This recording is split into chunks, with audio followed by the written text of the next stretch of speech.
Is it sometimes just that people are blaming either other teams or other people, and once they realize it, then it can help to resolve some of those issues?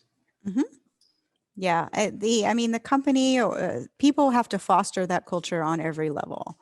And I totally agree. And this remote working has really pointed that, shown a spotlight on that, where people have to actually make an intentional connection point with someone else on another team, whereas before you could, whatever, walk across the street to the other building, or you could go into the bullpen and have those to kind of strike up those conversations. So it's been harder for people who have more of the avoiding or accommodating style to actually make appointments with the people they need to talk to. They used to could just walk by their cubby and, say, hey, I'm on my way to the coffee room. Will you walk with me? Or something like that, where they could actually just have a human kind of physical togetherness conversation with no, hey, I'm calling you, or I need to make an appointment with you, or I've put a meeting on the schedule. That kind of puts people in defensive mode a little bit, like, are they talking to me?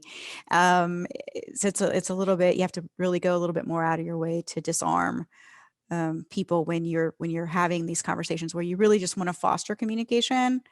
But people through this have needed a lot more connection and a lot more touch, not physical touch, but a lot more like just, hey, how you doing? Kind of calls, so that they're open, so that you're creating an open space. You're creating a safe space. You're like, so I'm calling up like, hey, Shane, let's just touch base. How are you doing today? How's the weather where you're at? How's the family? What's going on? Okay. All right. Well, awesome. Well, later today, I'm going to touch base with you on project XYZ, but I just wanted to call and see how you're doing, and just leave it at that. And just call some of the other team people and just kind of see, or like, is anything on your mind? Is there anything on your mind?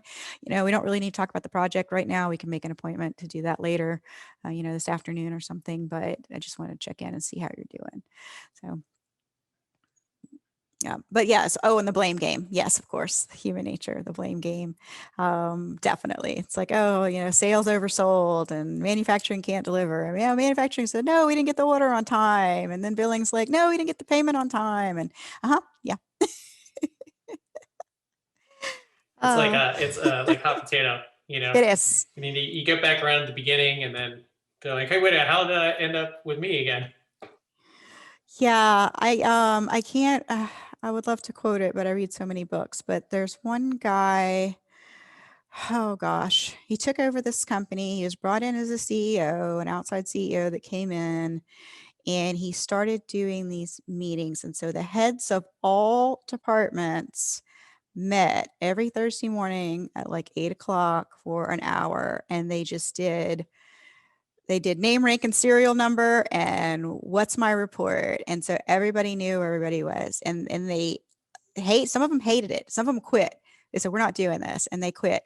And then that company there went like skyrocketed. They like turned the thing around. It's a whole, I wish I could quote this better, but I'm just pulling it off the top of my head right now. But just amazing how teams that, it's not amazing, it's pretty obvious actually, the teams, when they're talking to each other and they're checking in on a regular basis, like a very regular basis, move forward with a lot less hiccups.